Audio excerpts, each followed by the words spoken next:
Hello বন্ধুরা, আমি Payel's kitchen থেকে পায়েল আবারও চলে এসেছি তোমাদের কাছে নতুন একটা রান্না নিয়ে।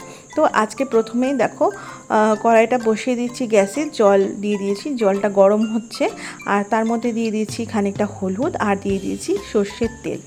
সর্ষের তেল মোটামুটি 1 চামচ মতন, 1 থেকে 1.5 চামচ মতন দিলেই হবে। এবার দিয়ে দিলাম মাছের ডিম। মাছটা আনা হয়েছিল, মাছের যতটা ডিম ছিল মোটামুটি খানিকটা ডিম ছিল, সেই ডিমটা দিয়ে আজকে এই রান্নাটা করে ফেলবো। তো মাছের ডিমটা দিয়ে দিলাম, ডিমটা আমি এখানে সেদ্ধ হতে দিয়েছি। তো এরকম করে মাছের ডিম একবার রান্না করে দেখো, তোমাদের খুব ভালো লাগবে। আমরা অনেকেই বড়া করে থাকি বা বড়া করে ঝোল করে থাকি, এরকম করে যদি একদিন রান্না করো তো অন্যরকম একটা টেস্ট তোমরা পাবে। একদিন এটা করে দেখতেই পারো। তো দেখো খুন্তি দিয়ে ডিমটাকে নাড়িয়ে চাড়িয়ে একটু জলের মধ্যে দিয়ে দিচ্ছি ভালো করে, যাতে ডিমের প্রত্যেকটা জায়গা সেদ্ধ হয়ে যায়। দেখো ডিমটা প্রায় সেদ্ধ হয়ে এসেছে, একটু ওলট পালট করে দিতে হবে। আর জলটা মোটামুটি টানাবো, পুরোপুরি জলটা শুকোবো না। এর মধ্যে তোমাদের কিন্তু একটা কথা মনে করিয়ে দিতেই হবে, যারা এখনও আমাকে সাবস্ক্রাইব করোনি তারা অবশ্যই আমাকে সাবস্ক্রাইব করতে ভুলো না, আর বেল আইকনটি দিয়ে দিও যাতে নতুন নতুন এরকম ভিডিওগুলো তোমাদের কাছে পৌঁছে যায় সবার আগে। আর তোমরা যেমনভাবে আমার পাশে আছো তেমনভাবে কিন্তু অবশ্যই পাশে থেকো, আর ভিডিওতে অবশ্যই লাইক দিয়ে দিও। তো চলো দেখো ডিমগুলো কিন্তু প্রায় সেদ্ধ হয়ে এসেছে। এবার কড়াইয়ের মধ্যে দিয়ে দিয়েছিলাম তেল, দিয়ে দিয়েছি গোটা গরম মশলা আর অল্প একটু জিরে, আর ডুমো ডুমো করে কাটা আলু কিন্তু দিয়ে দিয়েছি। তো অল্প একটু হলুদ দিয়ে দিলাম। এবার আমরা আলুটাকে কিন্তু লালচে করে ভেজে নেব।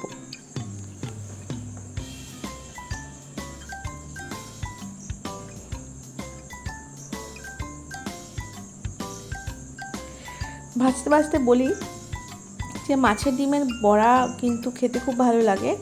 আর কিন্তু এই রকম করে মাছের ডিমটা যদি সেদ্ধ করে এরকম চৌকো চৌকো করে টুকরো করে কেটে নিয়ে রান্না করো, তাতে কিন্তু মাছের ডিমের যে অরিজিনাল টেস্ট সেটা কিন্তু থাকে। আর যদি ডিমের বড়া করে ঝোল করতে যাও, অনেক সময় দেখা যায় বড়টা শক্ত হয়ে থাকে, সফট হয় না। সেটাও অন্যরকমভাবে করলে সফট থাকে। তো নেক্সট টাইম কখনও যদি আমি পারি তোমাদের জন্য সেই রান্নাটাও দেখাবো। তো দেখো এরপর দিয়ে দিচ্ছি 2টো পেঁয়াজ, শিলে বেটে নিয়েছি, খুব ফাইন বাটিনি কিন্তু হালকা করে বাটা। তো এটা দিয়েও ভালো করে নেড়ে চেড়ে ভেজে ভেজে নেব।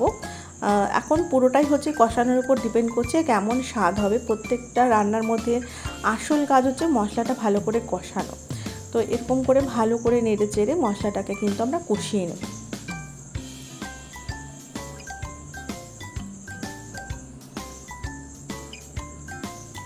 এবার দেখো এখানে দেওয়া হয়েছে 1.5 মতন টমেটো কুচোনো। টমেটোটা তোমরা পেস্ট করেও দিতে পারো, আবার এরকম করে কুচিয়েও দিতে পারো।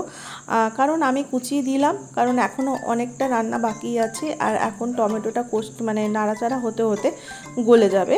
আর আলাদা করে না পেস্ট দিলেও চলে। তো এরকমভাবে নাড়াচাড়া দিতে দিতেই টমেটোটা কিন্তু গলে যাবে। এরপরে ধীরে ধীরে অন্যান্য মশলাগুলো আমরা দিয়ে দেবো। দিয়ে দিচ্ছি আদা, জিরে, ধনে, শুকনো লঙ্কা আর রসুন পেস্ট। এখানে মোটামুটি 2 চামচ, বড় 2 চামচ মতন মশলা বাটা দিয়েছি। আর এইটুকু বাটা দিলেই যথেষ্ট। এবার আমার যেহেতু ডিমের পরিমাণটা কম, তার জন্য আমি এতটুকু বাটাই দিলাম। আর দিয়ে দিচ্ছি দেখো মিক্সির বাটিটা ধুয়ে জল দিয়ে দিলাম, কারণ মশলাটা একটু লেগে লেগে যাচ্ছিলো। তো তার জন্য আমি মিক্সির বাটিটা ধুয়েও জল দিয়ে দিলাম। এবার কিন্তু ভালো করে কষানোর পালা, সুন্দর করে কষিয়ে নিতে হবে মশলাটা।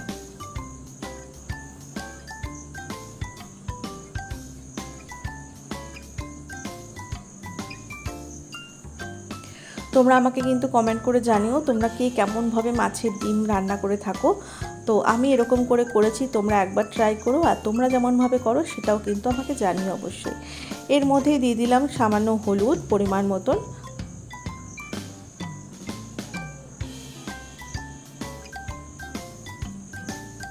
দেখো ভাজতে ভাজতে দেখো ওপরে অনেকটা তেল ভেসে ভেসে আসছে, এইরকমভাবে অনেকটা তেল কিন্তু ছেড়ে দেবে।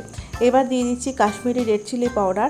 আর বলে রাখি, কাশ্মীরি রেড চিলি পাউডার দেওয়ার সাথে সাথে কিন্তু একটু নাড়াচাড়া করলে তেল কিন্তু অটোমেটিক্যালি ওপর দিকে ভেসে আসে। তো দেখো অনেকক্ষণ ধরে কষানো হচ্ছে, এই দেখো তেল ছাড়া ছাড়া হয়ে গেছে, এখনও কিন্তু আরও একটু কষানো বাকি আছে।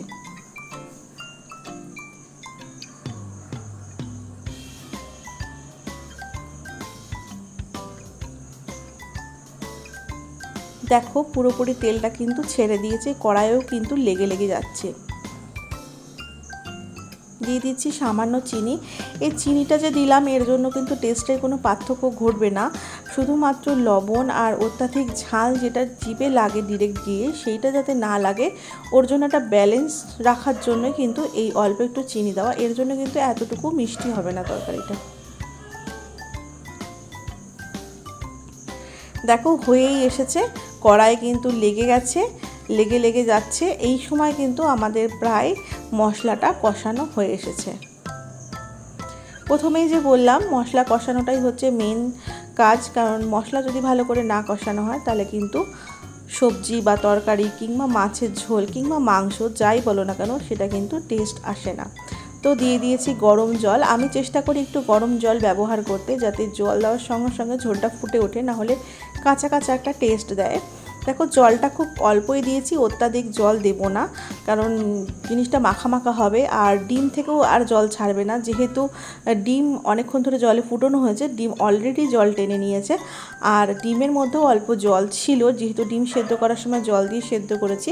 এইটুকুই আমার কাছে মনে হয়েছে এনাফ। এবার কিন্তু ভালো করে ফুটিয়ে নিতে হবে। খানিকক্ষণ জোরে ফুটলে আমরা মিডিয়াম আঁচ করে দেবো আর বেশ খানিকক্ষণ ধরে ফুটিয়ে নেব।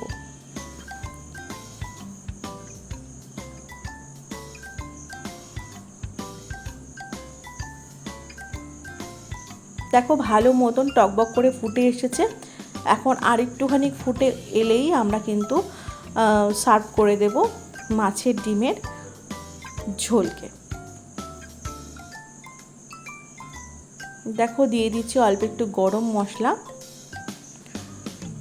গুঁড়ো গরম মশলা দিলে আলাদাই একটা ফ্লেভার নিয়ে চলে আসে। তোমরা চাইলে আর একটু পরেও দিতে পারো, কিংবা কষানোর সময় একবার অল্প গুঁড়ো গরম মশলা দিয়ে আবার নামানোর সময় আর একটু দিতে পারো। তাতে কি মশলাটার ফ্লেভারটা আরও বেশি ভালো লাগে। যেহেতু আমি তেলের মধ্যে গোটা গরম মশলা ফোড়ন দিয়েছিলাম তাই আমি আর দিইনি। তো রেডি টু সার্ভ হয়ে গেছে। তোমাদের কেমন লাগলো বলো। আজকের মতন টাটা।